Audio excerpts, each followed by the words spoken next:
welcome back to Screen with Me. My name is Rusty, and this is me horror and music channel where I talk about my favorite horror movies and run my mouth about why I love them so much. And today, or tonight, we're going to talk about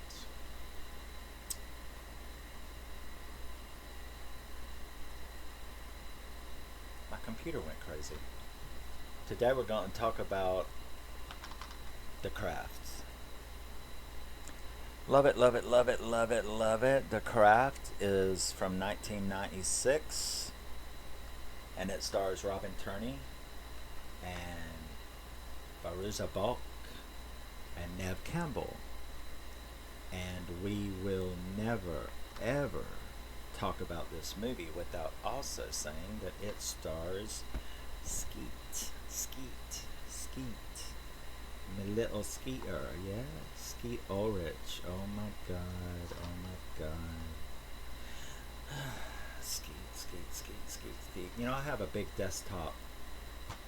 One of my desktop that I can change to is this really beautiful picture of Skeet.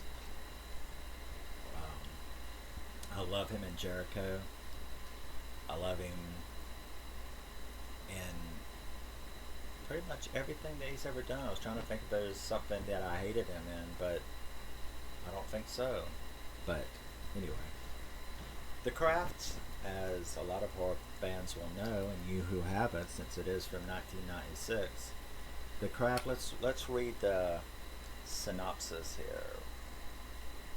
A newcomer to a Catholic prep school falls in with a trio of outcast teenage girls who practice witchcraft, and they all soon conjure up various spells and curses against those who anger them. Is that true though?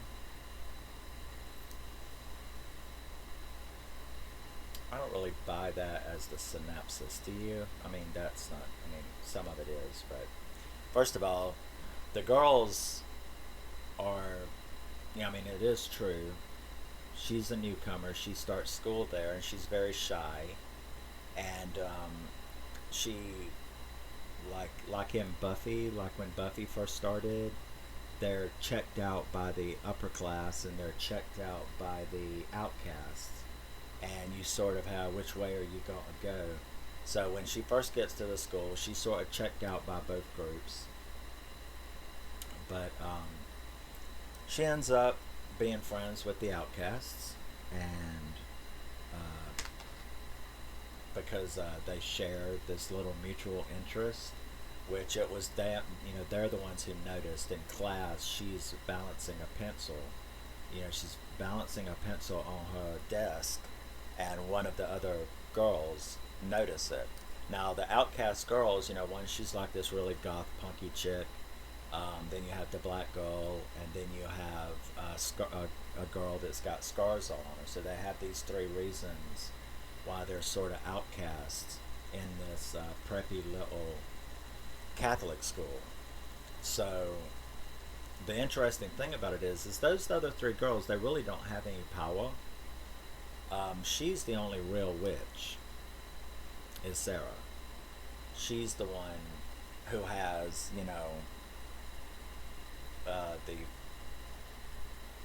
the witchcraft powers is only from her. But because it is so strong, the other girls feed off that power, and it looks as though they are the ones producing this stuff. But in reality, it's Sarah's power is what's allowing them to do these spells and stuff. So, as with anybody, I'm sure you would too. If you sit and think about it on a fantasy level, if you had powers, what would you do with them?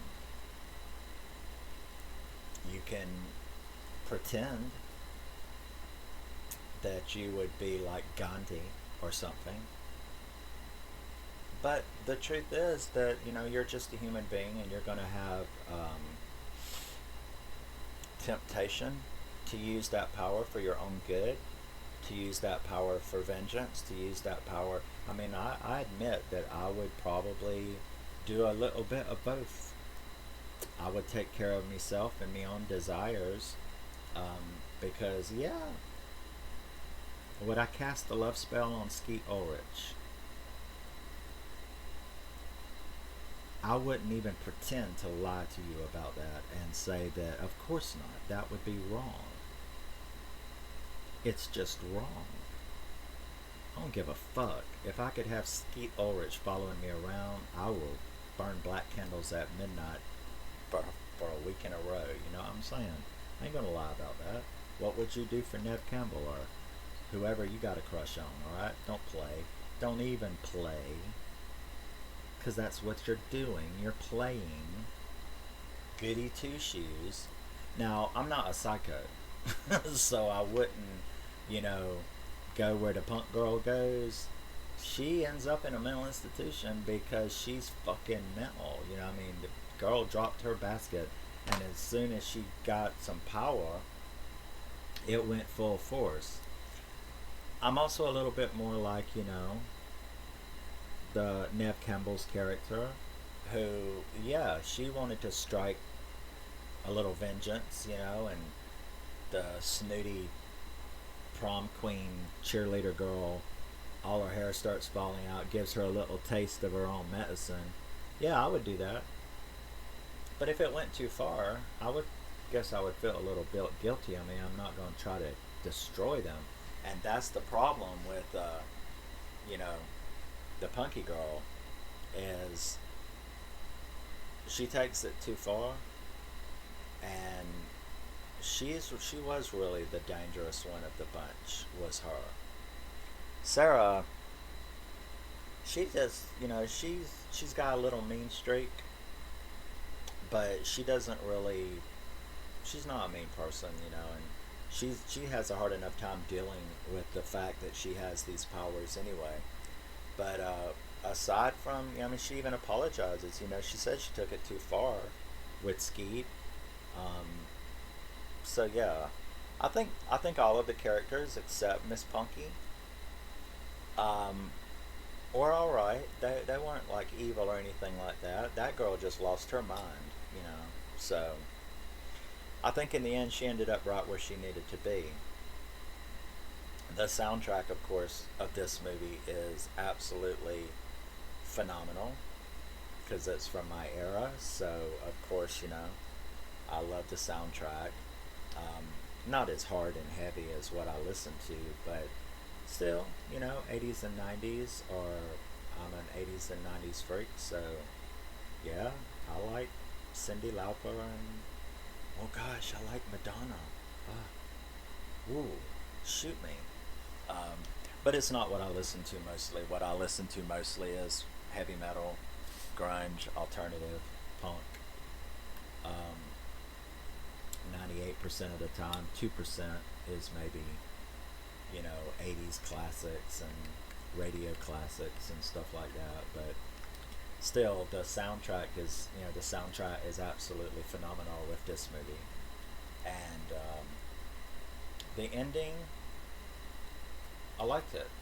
You know, I mean, I like the ending. I like when the two girls tried to make up with her, and she like taught them one final lesson with striking the tree down in front of them.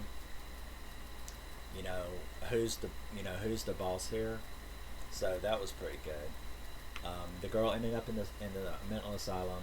Well, you know, have a drink on me. You know, that's all I got to say about that. She asked for it, so that's exactly where she needed to be. I mean, they did cause her stepdad or had a heart attack or whatever it was, so it's pretty interesting. So what? Let's see. Once again, here we are trying to find out any complaints or any bothers. Oh, I know one. I felt extremely sorry for Sarah, the actress. Um, from what I understand, right before she did this movie, she filmed a movie in which, or a show, she filmed a movie in which her head was shaved. Um, so they made her wear a wig. Now, if anybody has seen this movie, I might ruin it for you because you won't be able to pay attention to nothing else but this girl's wig. Now, here's the problem I have with it. I would really like to talk with the costume designer or whoever did, the makeup artist or the costume designer, whoever is control of that. Why the fuck, if you were going to have to use a wig, why didn't they just make her have short hair? I don't know. But if you're going to use a wig, why the fuck would you use a wig that was upswept? Upswept. Why the fuck would you do that? It's called bangs. Do you see these things right here? It's called bangs. Why wouldn't you use a wig with bangs? Why wouldn't you give her a hairstyle with bangs? Because all you have to do is look at her in every close-up scene and you can see the hairline. You can see that she's wearing a wig. Not to mention the texture of that wig was like, something from the dollar store. And I don't understand why a movie would do that. And I do not know why they did not give her bangs. Were bangs not in style in 1996? I mean, bangs are bangs. I've always seen boys and girls with bangs.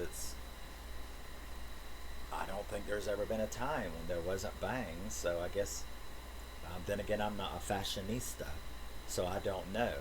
But what I do know is that was the stupidest thing, because she said in an interview that she was terribly embarrassed about a lot of the shots in that movie because it is so obvious that she's wearing a wig, because you can see the hairline, and it could have been solved by just giving her fucking bangs. What the fuck? Let's look at a picture.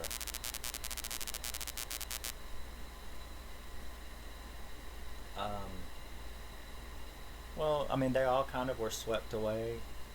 But still, all the other three girls, yeah, the nutty punk, a lot of times her hair was hanging down. And her newest picture, she's got bangs in her newest picture. So yeah, I mean, that's the only, if you have to have a complaint, that was my complaint, was that I felt really, really sorry for Robin Tunney, for Robin Tunney to have to, for the rest of her life. And The Craft is a very popular cult following movie. So for the rest of her life, she has to, see these scenes where she was wearing this ridiculously obvious wig. And I just don't get it. I don't get how how a makeup artist or a costume designer, I don't know which one. I'm not in the film industry, so I don't know which one. I know it's got to be one or the other, but is it the costume designer or is it the makeup artist that controls that? But why in the fuck they gave her an upswept forehead wig instead of a wig with bangs? I will never understand that, because, and I'm sure she regrets it too, or at least that's what she said. I know she regrets it, because that's the only time in the entire movie where you ever notice anything that makes you go, what the fuck? Why is she wearing a wig? But now it's because she had done a movie just before and that had her head shaved. So why they didn't give the bang wigs is beyond me, but that's the only And of course, you have a movie with Skeet Ulrich in it, in which he does not show his ass. That's another complaint. But that's just a fantasy. It's not a knock to the movie, but it is rated R. Come on, what's up, Skeet? What you hiding? You know, what you hiding? Kevin Bacon, show us the bacon. His movement about that issue. Whatever. So, yes. Robin Tunney, Fairuza Balk, Neve Campbell, Skeet Ulrich, The Craft, 1996. Great cinematography. It had a few scary. It was more of like a character study to me than like a flat out ultra horror. I'm not sure anything in it really frightened me. I think the fight scene between Sarah and Miss Punky at the end, put me in some anxiety for a minute. But other than that, it's just a fantastic movie. And I will say, people have told me, they're like, well, why don't you hate Charmed? And I'm like, yeah. And so, I mean, I don't really know if this is true or not, that Charmed, the show, the TV show, but see, I don't really like a lot of TV shows anyway that are connected with movies. But a lot of people have tried to tell me that Charmed was kind of like an offshoot of this or inspired by this or something. I fucking hate Charmed. I hate that show. Yet I absolutely adore this movie. So, I don't know. We like what we like. If you love it, I am so thrilled for you, because if it didn't have no fans, then it would be lonely, It would be lonely without any fans, So everything needs some fans, so I'm glad it's got its fans. But I'm not one of them. I don't like Charmed. But I do love The Craft. You tell me what you think about it. What does it mean to you? Is it part of your childhood? Is it part of your teen years? Is it part of your young adult? Do you have issues with it? What do you think about her wig? And what do you think about Skeet? Who's your favorite character? What just tell me whatever you want to, if you want to. But yeah, that's me ranting and raving about this wonderful movie called The Craft.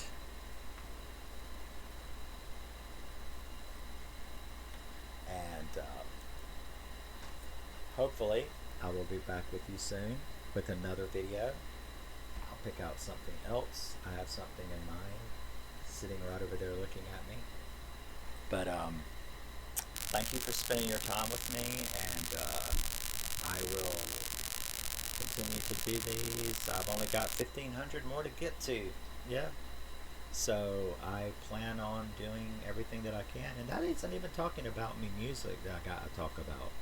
So enjoy the time, and tell me what you think about The Craft, and I will see you on the flip side as soon as I find the correct mouse. That's when, when you've got 3 computers going at the same time doing multitasking, I kind of lose which mouse is which. Mouse number 1, mouse number 2, mouse number 3, and then I have to figure out which one goes to which computer and which one I need to do it to. But that's just a bit of me personal life. I will see you in the next video, and love you very much. Talk to you later. Bye-bye. Stay scary, but only in your head. Don't do it for real.